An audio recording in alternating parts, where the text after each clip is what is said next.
ada kalanya Tuhan tidak mau mengabulkan doa kita karena ada dosa yang kita pelihara. Saudara minta kepada Tuhan, minta sesuatu. Tapi sambil minta, dosa saudara sudah tidak lepas. Saudara tetap hidup dalam dosa, hidup dalam kejahatan, tapi minta Tuhan. Ingat, Tuhan tidak akan kabulkan doa dari orang yang memegang dosa erat-erat.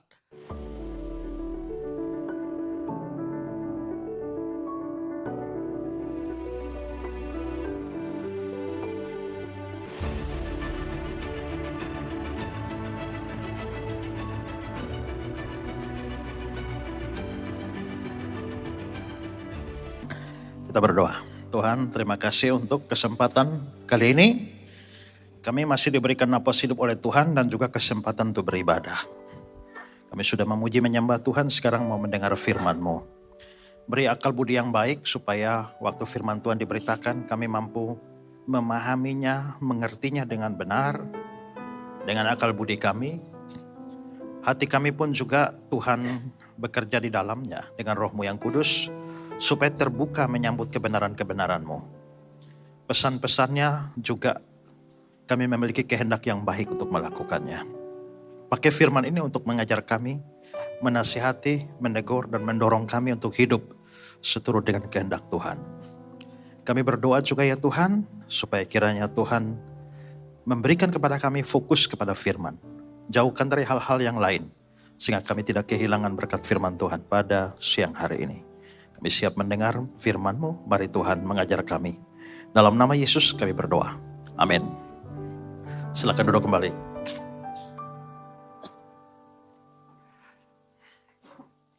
Baik, shalom. Kita akan mendengar firman Tuhan dan tema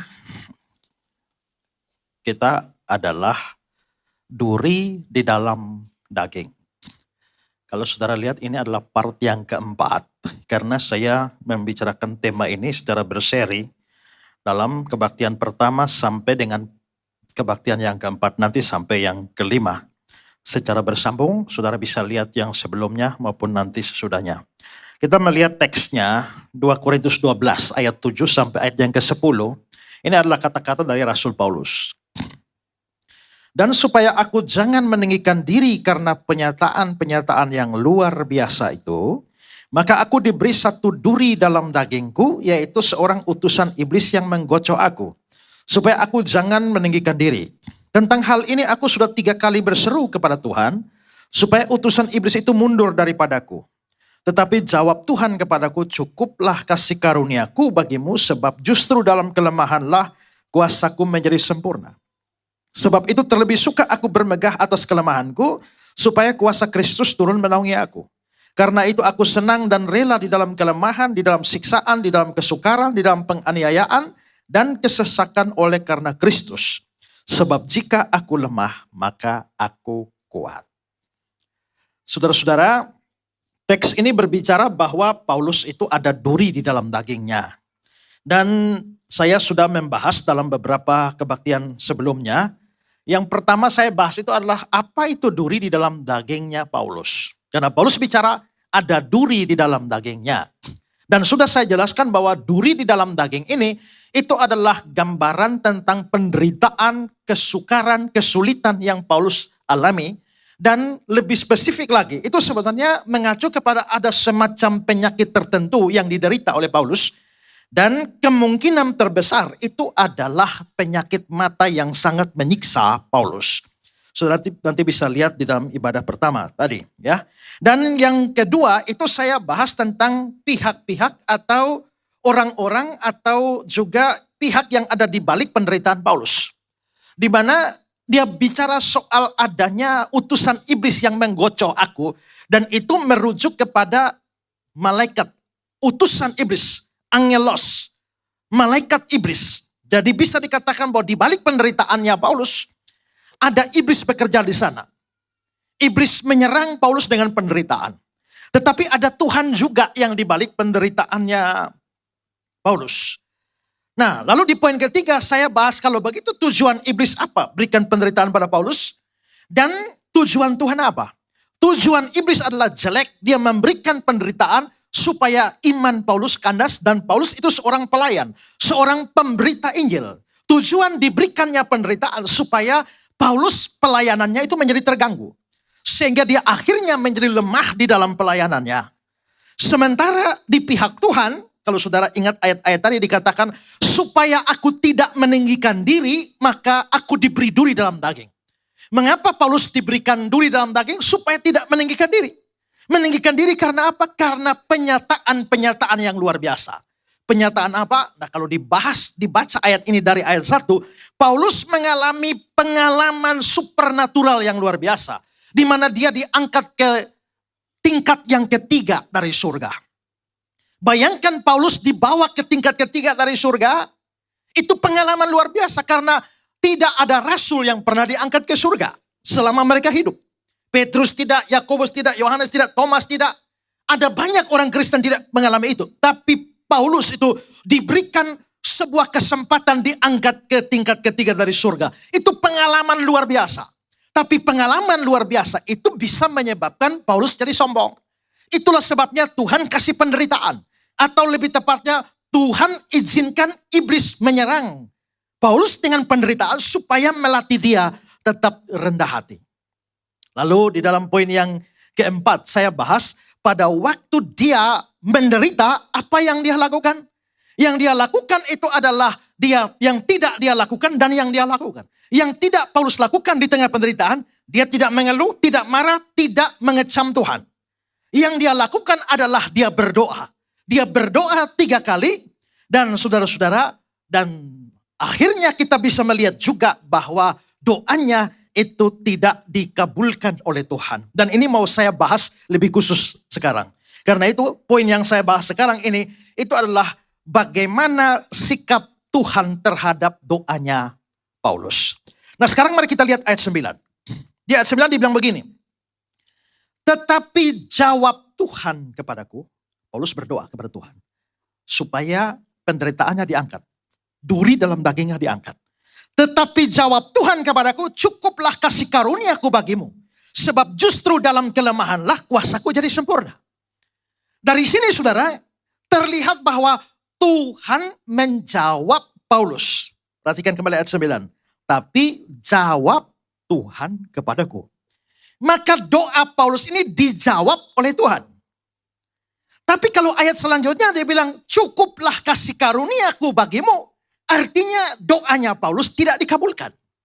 Maka perhatikan ini, doanya dijawab, hanya tidak dikabulkan. Waktu dia bilang, Tuhan angkatlah duri dalam dagingku. Angkatlah penderitaanku, doanya dijawab. Tapi permohonan dia supaya duri itu terangkat ternyata tidak dikabulkan. Tuhan bilang, cukup sudah kasih karuniaku. Maka di sini kita bisa melihat ada doa yang dijawab, tetapi doa itu tidak dikabulkan. Tuhan memang menjawab, tapi jawabannya adalah tidak. Duri itu tetap ada. Kamu tetap menderita. Dalam penderitaan itu, aku akan berikan kasih karuniaku kepadamu. Sekali lagi, ini berarti bahwa doa bisa dijawab tanpa dikabulkan. Ya, dan memang saudara-saudara, seringkali kita mengatakan, kalau Tuhan tidak jawab doa saya, berarti tidak dikabulkan. Kalau Tuhan menjawab saya, mestinya mengabulkan. Tapi tidak harus begitu. Dalam salah satu buku saya menulis begini. Dalam setiap doa kita, Tuhan akan selalu memberi 3 jawaban. Yaitu ya, tidak, dan tunggu dulu. Contohnya, jika Anda meminta seorang anak kepada Tuhan. Jika Tuhan menjawab ya, maka Anda akan mendapat anak. Jika Tuhan menjawab tidak, maka Anda tidak akan mendapatkan anak. Dan jika Tuhan menjawab tunggu dulu, maka sepertinya Anda tidak mendapatkan anak. Tapi sebenarnya Anda belum mendapatkan anak atau akan mendapatkan anak. Berarti Tuhan itu punya jawaban 3. Ya, tidak, tunggu dulu. Nah, kalau begitu kita bisa melihat bahwa Paulus itu sedang menderita karena duri dalam daging. Dia berdoa kepada Tuhan, Tuhan jawab dia, tapi ternyata jawab Tuhan adalah tidak. Tuhan tidak mau mengangkat penderitaannya. Tuhan tidak mau menyingkirkan penderitaannya. Tuhan tetap membiarkan duri dalam daging itu membuat Paulus menderita. Maka saudara-saudara, kalau benar seperti saya katakan tadi, Paulus itu sedang mengalami sakit. Yaitu sakit kebutaan. Nah, saudara-saudara, Paulus dengan kata lain, bukan kebutaan, maksudnya penyakit mata. Maksudnya adalah dia menderita sakit dan dia berdoa supaya Tuhan menyembuhkan dia. Ternyata Tuhan tidak berkenan menyembuhkan dia. Karena itu saudara, dengan kata lain, doanya Paulus supaya sembuh tidak dikabulkan. Tuhan tetap biarkan dia sakit. Bahwa Tuhan bisa tidak mengabulkan doa Paulus dan membiarkan dia tetap sakit. Ini menunjukkan saudara, bahwa bukan merupakan hal yang aneh kalau Tuhan tidak mengabulkan permohonan kita. Atau bukan adalah hal yang aneh kalau Tuhan tidak mengabulkan doa kita. Dalam kedaulatannya dia bahkan bisa membiarkan kita sakit, bahkan sampai mati. Saudara ingat, Yakub di dalam perjanjian lama itu adalah orang beriman. Tapi ternyata Yakub sakit lalu tidak sembuh tapi mati. Kejadian 48 ayat 1. Sesudah itu ada orang mengatakan kepada Yusuf, ayahmu sakit. Yakub orang beriman tapi sakit. Lalu pasal 49 ayat 33, setelah Yakub selesai berpesan kepada anak-anaknya, ditariknya kakinya ke atas tempat berbaring dan meninggallah dia. Yakub ini orang benar sakit sampai meninggal. Ternyata Tuhan tidak berkenan menyembuhkan Yakub dari sakitnya. Malah sakitnya membawa kematian. Nabi Elisa juga begitu. 2 Raja-Raja pasal 13-14. Ketika Elisa menderita sakit yang menyebabkan kematiannya, Elisa ini nabi. Nabi hebat perjanjian lama, bahkan dia pernah membangkitkan orang mati. Tapi ternyata nabi seperti Elisa pun sakit dan Tuhan tidak sembuhkan. Sakit bahkan sampai kematiannya. Ini saudara-saudara menunjukkan bahwa kadang-kadang Tuhan bisa waktu kita sakit, Tuhan sembuhkan, bikin mujizat, saudara sembuh dari sakit. Tapi tetap ada kemungkinan bahwa Tuhan memilih untuk tidak menyembuhkannya. Dan itulah yang terjadi pada Paulus. Paulus sakit, minta Tuhan angkat cabut duri dalam daging ini. Tapi ternyata Tuhan tidak kabulkan. Sehingga Paulus harus menjalani hidup hari-hari berikutnya dengan duri tetap ada di dalam dagingnya. Dengan kata lain dia tetap menderita. Karena itu saudara-saudara, berhati-hatilah. Ada banyak orang sekarang beranggapan bahwa Tuhan pasti selalu mau menyembuhkan orang sakit. Saudara, ada seorang yang menulis dalam buku Rise and Be Healed. Saya kutip kata-katanya. Dia bilang begini, penyakit bukanlah milik Anda. Dia tidak memiliki bagian dalam tubuh Kristus. Penyakit bukan milik salah satu dari antara kita. Alkitab menyatakan jika firman Allah ada di dalam hidup kita, kita akan sehat. Akan ada kesehatan, akan ada kesembuhan. Kesehatan ilahi, kesembuhan ilahi. Tidak akan ada penyakit untuk orang kudus Allah. Jika Musa bisa hidup sehat, Anda juga bisa. Menurut orang ini, harusnya anak Tuhan itu tidak boleh sakit. Lalu dia juga berkata, dia berjanji untuk menyembuhkan semua. Setiap orang, semua penyakit kita. Itu berarti kita tidak akan mengalami sakit kepala, masalah sinus, bahkan sakit gigi. Tidak ada. Tidak ada penyakit datang padamu. Ada amin saudara-saudara? Jadi anak Tuhan gak bisa sakit gigi juga. Gak bisa sakit kepala juga. Lalu saya kasih kutipan lagi. Ketika engkau menyembah dia, ketika engkau memuji dia, ketika engkau meninggikan dia, ketika engkau berterima kasih atas apa yang telah dia lakukan untukmu. Alkitab berjanji bahwa dia akan memulihkan kesehatan padamu. Dia akan menyembuhkan engkau dari luka dan semangatmu. Dan akan diperbaharui. Kalau memang ini benar, mengapa sampai Paulus kok ternyata tidak sembuh? Mengapa Yakub tidak sembuh? Mengapa Elisa tidak sembuh? Mengapa Timotius tidak sembuh? Trofimus tidak sembuh? Epafras tidak sembuh? Ada banyak orang di dalam Alkitab yang sakit, tapi Tuhan tidak menyembuhkan. Kalau begitu kita bisa melihat bahwa ada kalanya Tuhan bekerja, penderitaan kita diangkat. Ada kalanya Tuhan tidak mau melakukan itu. Tuhan membiarkan kita tetap menderita, anaknya tetap menderita, karena dia mau mengerjakan sesuatu untuk kebaikan kita melalui penderitaan itu. Oke, saya mau berikan satu komentar dari Warren Wiersbe, agak panjang tapi nanti sebentar saya jelaskan. Ada orang yang mengajarkan bahwa seorang Kristen seharusnya tidak mengalami penderitaan atau sakit penyakit. Menurut mereka, jika seseorang benar-benar taat pada Tuhan, sungguh-sungguh mengklaim semua janji dalam Kristus, maka dia tidak akan pernah sakit. Tapi ajaran seperti itu tidak pernah saya temukan dalam Alkitab. Memang benar bahwa dalam perjanjian lama Tuhan menjanjikan berkat perlindungan khusus pada bangsa Israel. Namun Tuhan tidak pernah menjanjikan kepada orang percaya dalam perjanjian baru bahwa mereka akan bebas dari penyakit dan penderitaan.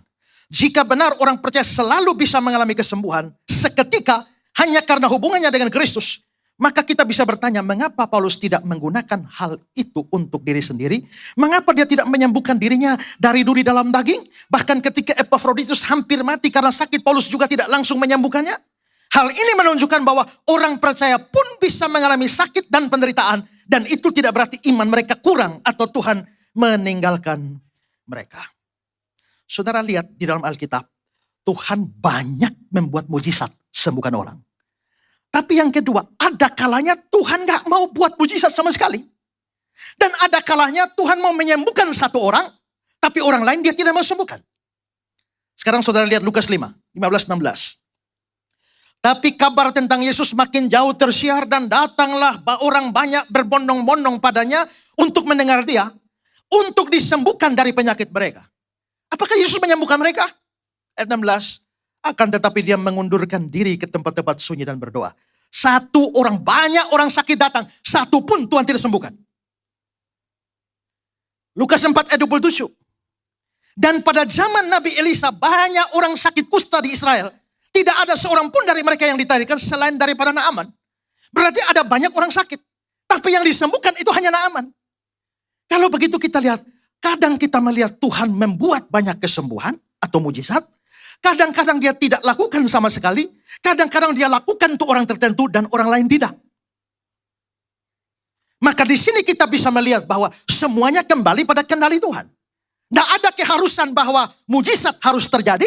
Tidak ada juga mengatakan bahwa mujizat tidak ada lagi. Bagi kita mujizat bisa tetap ada kalau Tuhan menghendakinya. Nah disitulah terjadi.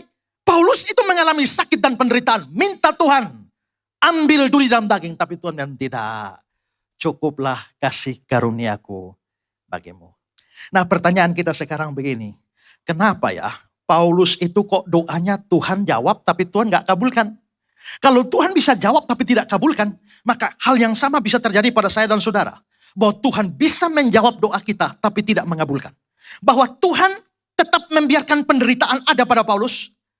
Ada kemungkinan Tuhan juga dalam kedaulatannya membiarkan anaknya dalam penderitaan. Karena dia mau mengerjakan sesuatu. Tapi pertanyaan kita, kenapa Pak Tuhan tidak mengabulkan permohonan atau doa Paulus? Saya berikan beberapa kemungkinan negatif dan positif. Pertama, ini bukan karena Paulus bukan anak Tuhan. Saudara, waktu Tuhan Yesus ajar tentang doa, di doa Bapa kami, Matius 6 ayat 9. Karena itu berdoalah demikian, Bapa kami yang di surga. Doa itu ngomong sama Allah, Bapa kami, berarti yang berdoa harus anak. Anak Allah baru bisa berdoa.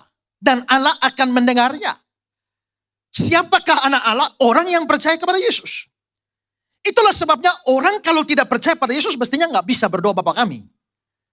Karena Bapaknya itu bukan Allah. Kalau orang tidak percaya Yesus, dia bukan anak Allah. Lalu dia anak siapa? Anak iblis itu. Yohanes 8 ayat 24. Iblislah yang menjadi bapamu. Jadi hanya orang percaya yang bisa doa Bapa. Justru karena dia Bapa kita anak, itu menjadi alasan bahwa dia pasti mendengar doa kita. Kalau saudara tidak percaya Yesus atau ada orang tidak percaya Yesus, dia bukan anak Allah, tidak ada jaminan bahwa Tuhan mau mendengar doa dia. Justru doa kita didengar karena kita adalah anak. Karena waktu kita berdoa, anak sedang memanggil Bapa. Dan anak yang memanggil Bapa, Bapa dengar. Dua anak main-main di pantai. Sambil ngobrol-ngobrol, tiba-tiba ada kapal lewat. Lalu yang anak satu bilang, lu percaya gak? Gua panggil itu kapal di tengah laut, dia akan datang. Lalu yang satu bilang, memangnya kapal nenek moyangmu kah? Langsung si anak buka baju, panggil kapalnya. Tahu-tahu kapalnya datang. Langsung di dermaga, kapten kapalnya seragam lengkap, turun, hormat anaknya, hormat. Yang satu tadi bingung, bagaimana kau bisa panggil kapal itu dia datang? Lalu yang satu bilang, ya gampang saja, kenapa? Kapten kapal itu bapakku. Nah, karena kapten kapal itu bapakku, waktu aku panggil dia kenal. Makanya dia datang. Nah begitu juga saudara anak Tuhan, kalau saudara panggil doa, dia pasti dengar. Itulah sebabnya doa Paulus itu dia jawab. Pasti Paulus anak Tuhan. Tapi kalau dia doanya tidak dijawab, kalau bukan anak Tuhan, bisa jadi tidak dijawab. Tapi bahwa doa Paulus itu dijawab, berarti bukan karena Paulus bukan anak Tuhan. Yang kedua, bukan karena ada dosa dalam diri Paulus. Kenapa saya katakan begini? Karena ada kalanya Tuhan tidak mau mengabulkan doa kita karena ada dosa yang kita pelihara. Saudara minta kepada Tuhan, minta sesuatu. Tapi sambil minta, dosa saudara sudah tidak lepas. Saudara tetap hidup dalam dosa, hidup dalam kejahatan, tapi minta Tuhan. Ingat, Tuhan tidak akan kabulkan doa dari orang yang memegang dosa erat-erat. Sekarang saudara lihat ayatnya. Yesaya 1 ayat 15. Apabila kamu menadahkan tanganmu untuk berdoa, aku akan memalingkan mukaku. Bahkan sekalipun kamu berkali-kali berdoa, aku tidak akan mendengarnya. Sebab tanganmu penuh dengan darah. Tuhan gak mau dengar doa. Kenapa? Tangannya penuh dengan darah. Maksudnya kamu ini berbuat jahat dengan tangan. Kamu berkali-kali berdoa, aku tidak mau dengar. Yesaya 59. Sesungguhnya tangan Tuhan tidak kurang panjang untuk menyelamatkan. Pendengarannya tidak kurang tajam untuk mendengar. Tapi yang merupakan pemisah antara kamu dan Allahmu ialah segala kejahatanmu. Yang membuat dia menyembunyikan diri terhadap kamu sehingga dia tidak mendengar ialah segala dosamu. Maka pada waktu kita berdosa tapi kita berdoa, Tuhan gak mau dengar. Nah, saudara-saudara, tapi untuk Paulus, apakah Tuhan mendengar doanya? Pasti. Karena Tuhan jawab. Walaupun jawabannya tidak. Kalau begitu doa Paulus tidak dikabulkan, bukan karena dia berdosa. Atau ada dosa. Sama halnya, kalau Tuhan tidak kabulkan doa saudara, belum tentu karena dosa. Tapi tetap ada kemungkinan bisa jadi karena dosa. Karena itu kalau saudara berdoa dan Tuhan belum kabulkan, saudara koreksi diri.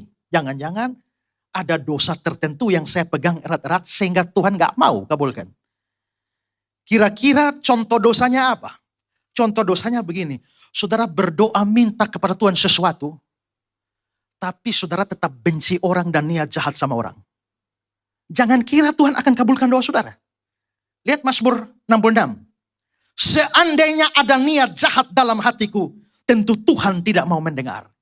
Kalau ada niat jahat, benci orang, kesumat sama orang, tapi doa minta Tuhan berkati. Tuhan tidak akan mengabulkan doa dari orang yang simpan niat jahat pada orang lain. Atau saudara tidak suka firman Tuhan. Tidak suka firman Tuhan itu dosa. Kalau saudara tidak suka firman, lalu saudara mengharapkan Tuhan mengabulkan doa saudara. Amsal 28. Siapa memalingkan telinganya untuk tidak mendengar hukum, hukum itu maksudnya firman. Memalingkan telinga, jadi hukum datang ke sini, saudara balik gini. Saudara gak mau tahu. Juga doanya adalah kekejian. Jadi rupanya kalau kita tidak suka firman Tuhan, begitu saudara berdoa minta sesuatu pada Tuhan, Tuhan bukan hanya gak dengar, Tuhan jijik terhadap doa itu. Sakaria 7. Tetapi mereka tidak mau menghiraukan. Dilintangkannya bahunya untuk melawan. Ditulikan telinganya supaya jangan mendengar. Mereka membuat hati mereka keras seperti batu amril. Supaya jangan mendengar pengajaran dan firman yang disampaikan Tuhan semesta alam. Jadi orang ini gak suka dengar firman. Ayat 13. Seperti mereka tidak mendengarkan pada waktu dipanggil. Demikianlah aku tidak mendengar pada waktu mereka memanggil. Tuhan kasih firman, kita gak peduli, pusing amat, gak peduli. Kalau saudara bersikap begitu, itu dosa. Maka giliran saudara kena masalah, Tuhan tolong aku, Tuhan juga tidak peduli. Atau contoh dosa lain, Amsal 21 ayat 13. Siapa menutup telinganya bagi jeritan orang lemah, tidak akan menerima jawaban kalau ia sendiri berseru-seru. Kalau ada orang susah datang minta tolong, saudara bisa tolong, hanya gak mau tolong.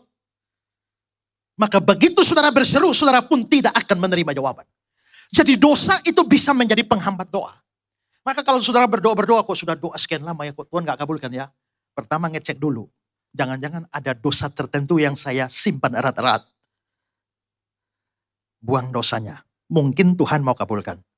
Tapi bisa saja kemungkinannya nggak ada dosa, tapi Tuhan tetap tidak kabulkan. Sama seperti Paulus, dia pasti tidak sedang memegang dosa erat-erat. Biarpun demikian, doanya tetap tidak dikabulkan. Itu kemungkinan kedua. Sekarang yang ketiga, bukan karena Paulus tidak beriman atau kurang beriman. Orang kurang beriman itu bisa menjadi penyebab doanya tidak dikabulkan. Yakobus 1, hendaklah, kalau berdoa itu ya, hendaklah meminta dalam iman, sama sekali jangan bimbang. Ayat yang ke-7, orang demikian, orang yang bimbang itu jangan mengira bahwa dia akan menerima sesuatu dari Tuhan. Minta kepada Tuhan tapi gak yakin sama Tuhan. Matius 17, dia berkata pada mereka, karena kamu kurang percaya. Harusnya kalau kamu percaya, punya iman sebesar biji sesawi, kamu katakan pada gunung ini pindah ke tempat sana, gunung ini pindah. Tapi kamu kurang percaya. Berarti ada banyak doa kita tidak dikabulkan karena kita terlalu meragukan Tuhan. Saya nggak tahu saya pernah cerita di sini atau enggak ya. Saya berkhotbah ini dari usia yang sangat kecil. Kelas 2 SMP saya sudah khotbah. Kelas 1 SMA saya sudah KKR keliling di mana-mana itu. Jadi kalau hanya sekedar khotbah saja nggak masalah buat saya. Satu kali saya diundang acara KKR, sudah sampai mau KKR baru mereka bilang, Pak nanti sekalian dengan kesembuhan ilahi ya. Dan itu saya kaget. Kenapa? Karena kalau sekedar khotbah gampang. Tapi kalau doa kesembuhan, waduh saya belum pernah lakukan itu. Waktu acara KKR-nya, semua jemaat ada di sini tapi orang-orang sakit ini duduk bagian depan semua nih. Dan itu bikin saya ketakutan. Tapi saya pikir bagaimana ya. Lalu saya ingat, saya pernah lihat videonya Reinhard Bonnke. Waktu KKR kesembuhan ilahi, dia bilang, yang sakit di kepala, taruh tangan di kepala. Yang sakit di telinga, taruh di telinga. Yang sakit di dada, taruh di dada. Habis semua sudah taruh, dia bilang, dalam nama Yesus sembuh. Kesembuhan terjadi. Siapa yang sudah sembuh, maju dan bersaksi. Banyak orang maju dan bersaksi. Saya hanya tahu itu. Kalau begitu saya ikutlah. Saya bilang, yang sakit di kepala, taruh tangan di kepala. Yang di dada, taruh tangan di dada. Malam ini Tuhan akan buat mujizat. Yang sakit disembuhkan, lumpuh berjalan, tuli mendengar, buta melihat. Anda amin saudara? Mereka amin. Dalam hati saya, aduh ini kalau tidak jadi mati saya.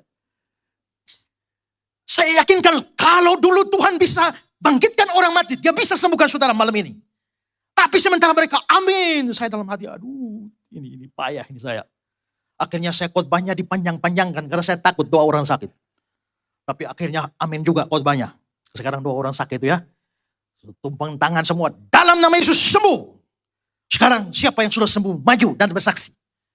Saya tunggu. Tidak ada yang maju. Ayo menyanyi. Dan siapa yang sembuh ayo maju. Ternyata tidak ada juga. Akhirnya saya bilang saudara-saudara. Di Alkitab Tuhan pernah sembuhkan 10 orang kusta. 10-10-nya sembuh. Yang kembali mengucap terima kasih pada Tuhan Yesus itu hanya 1. Saya yakin malam ini ada banyak yang sembuh. Saya hanya minta 1 orang saja bersaksi. Maju. Tunggu. Tidak ada juga. Akhirnya saya bilang, saudara-saudara, Tuhan menyembuhkan dengan 2 cara. Pertama, secara langsung. Kedua, berangsur-angsur. Akhirnya pulanglah mereka dan malam itu saya kecewa sekali. Dalam doa itu saya kayak marah sama Tuhan. Kenapa Tuhan kalau tidak sembuhkan? Kenapa bawa orang-orang sakit itu bikin malu saya saja? Tapi hari itu lalu Tuhan tegur saya. Kamu boleh sibuk meyakinkan orang lain. Percayalah dia sanggup membangkitkan orang mati, lumpuh, buta, tuli, semua sembuh. Kamu sendiri gak percaya. Dan hari itu saya datang pada Tuhan. Ampun Tuhan, saya memang sangat meragukannya. Ya, nanti KKR hari kedua, ternyata mereka gak tobat juga. Sudah malam pertama gak sembuh, mereka tetap datang.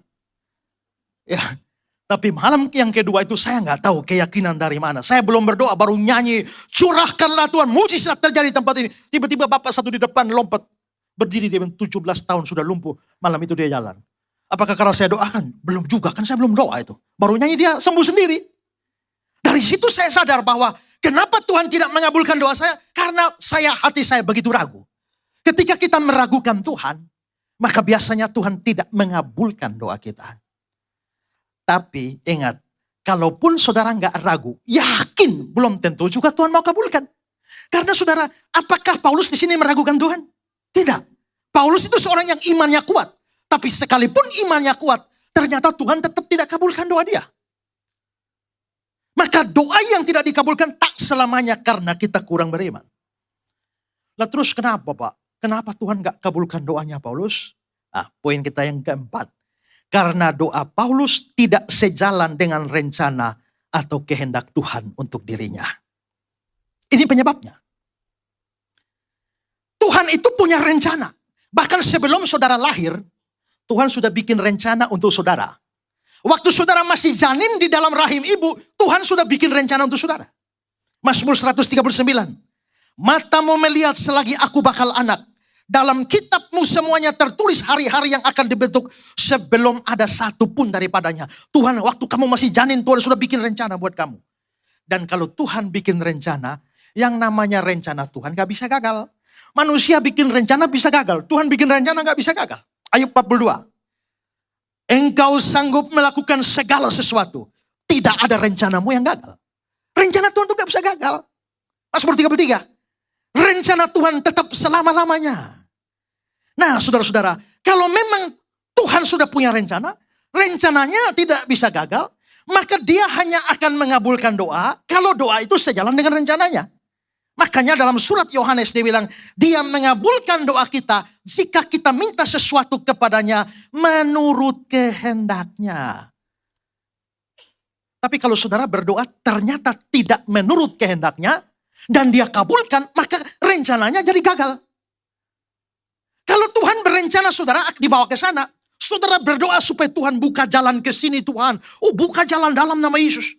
Kalau Tuhan buka jalan ke sini, maka rencananya supaya saudara ke sana itu batal.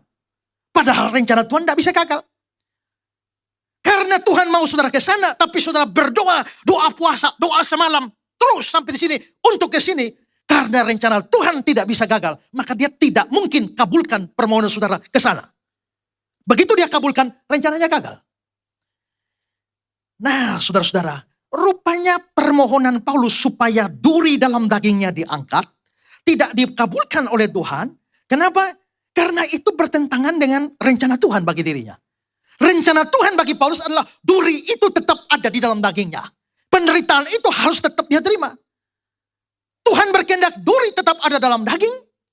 Supaya apa? Supaya kuasa Tuhan menjadi sempurna di dalam dia. Makanya ayat 9 bilang begini. Sebab justru dalam kelemahanlah kuasaku menjadi sempurna. Karena itu saudara, sekalipun tidak salah kalau kita berdoa supaya penderitaan kita diangkat.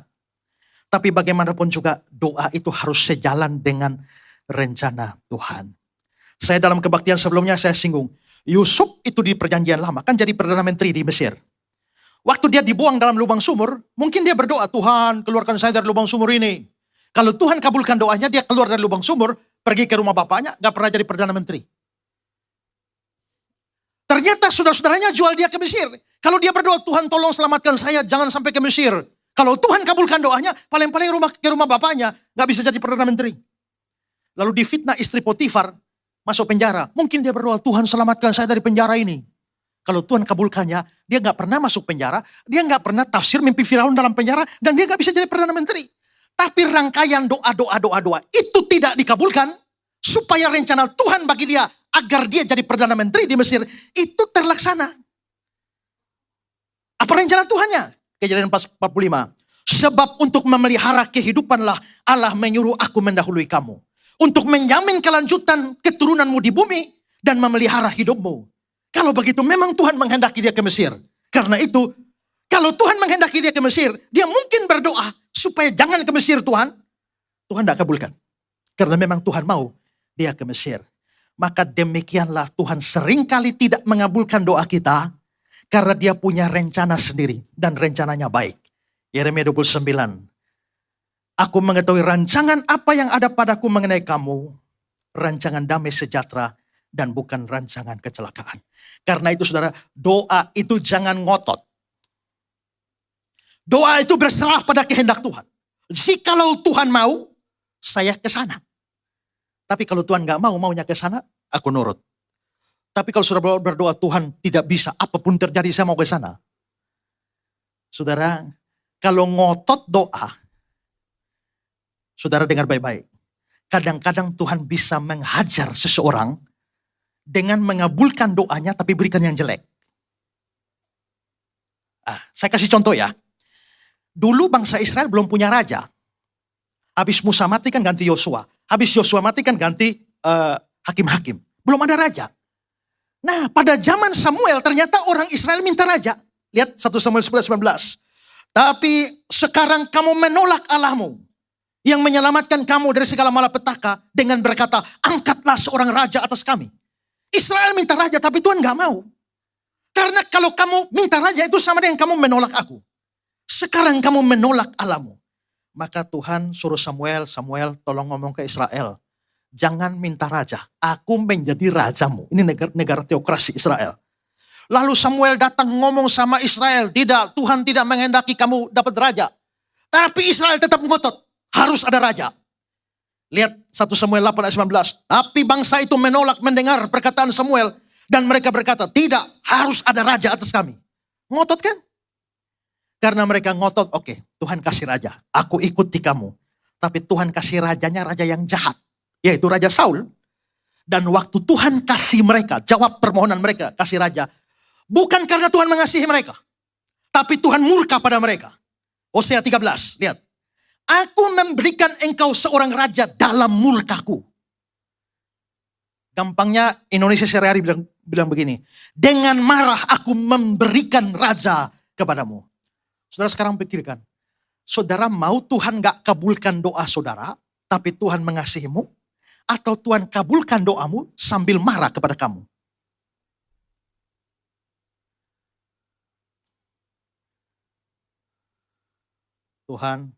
Tuhan bilang jangan nikah sama dia, putuskan. Itu bukan orang percaya. Kamu tetap ngotot, harus dia Tuhan. Harus dia Tuhan. Akhirnya Tuhan kabulkan tapi dengan marah. Karena itu di sini kita bisa melihat bahwa kadang-kadang Tuhan tidak mengabulkan karena dia punya rencana baik. Tapi kalau kamu ngotot, dia bisa kasih kabulkan sambil menghajar kamu. Jadi lebih baik Tuhan gak kabulkan saya asal Tuhan tetap sayang saya. Daripada Tuhan kabulkan permohonanku yang ngotot itu. Tapi dalam amarah. Kenapa doa Paulus tidak dikabulkan? Karena gak sesuai rencana Tuhan. Dan terakhir, kenapa Tuhan tidak kabulkan doa Paulus? Karena Tuhan itu baik. Dia mencegah ketidakbaikan yang bisa datang dari doa Paulus. Tadi saya sudah singgung. Saudara lihat ayat 7. Supaya aku jangan meninggikan diri. Supaya aku jangan meninggikan diri. Rupanya penderitaan itu diberikan supaya Paulus tidak meninggikan diri. Karena Tuhan paling tidak suka dengan orang angkuh atau orang sombong. Itulah sebabnya kalau Paulus minta supaya duri diangkat, Tuhan bisa angkat, lalu akhirnya Paulus jadi sombong. Merasa diri hebat, merasa diri kuat. Tuhan tidak mau hal itu. Karena itu Tuhan tetap membiarkan Paulus lemah dan menderita. Tujuannya apa? Ayat 9. Justru dalam kelemahanlah kuasaku jadi sempurna. Karena itu Tuhan selalu mau kasih yang baik ya. Itu prinsip. Kalau saudara minta yang tidak baik, Tuhan tidak akan kasih. Karena Tuhan sayang kamu. Matius 7:11. Dia akan memberikan yang baik.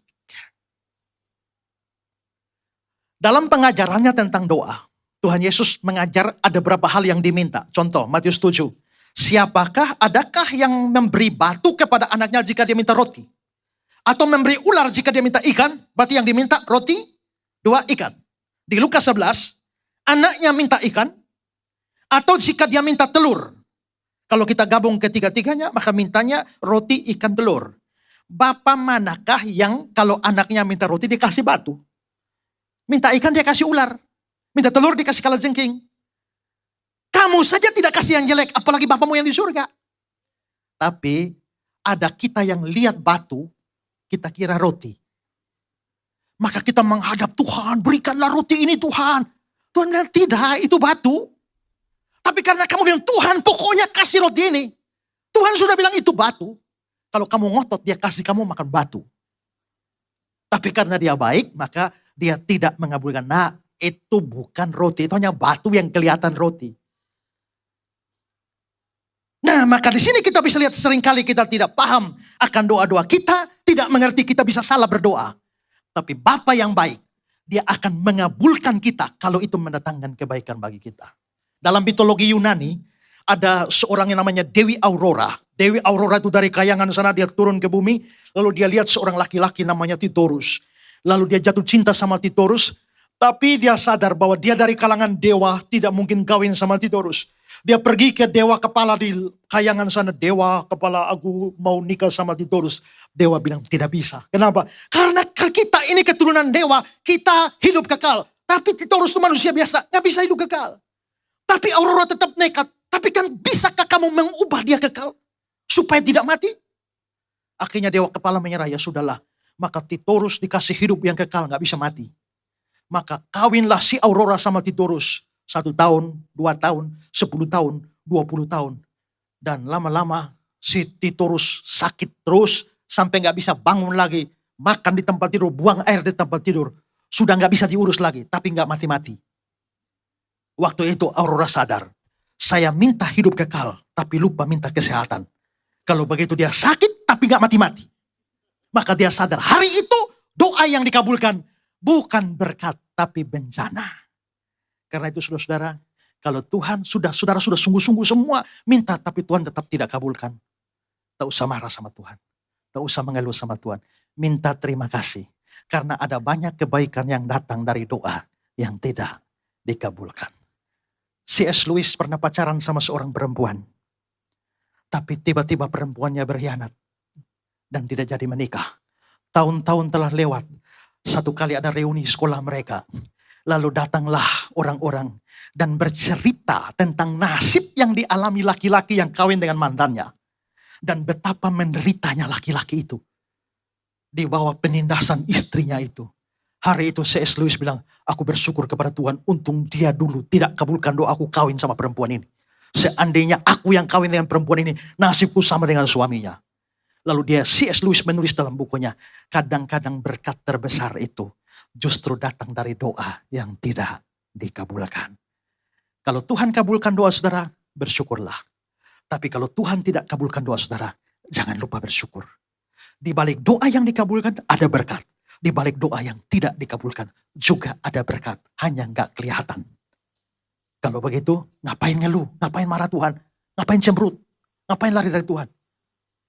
Terima kasih Tuhan untuk segala doa yang tidak Engkau kabulkan.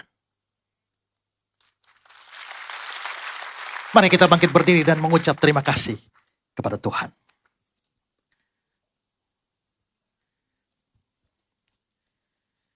Minta terima kasih Tuhan untuk semua doa yang dikabulkan oleh Tuhan.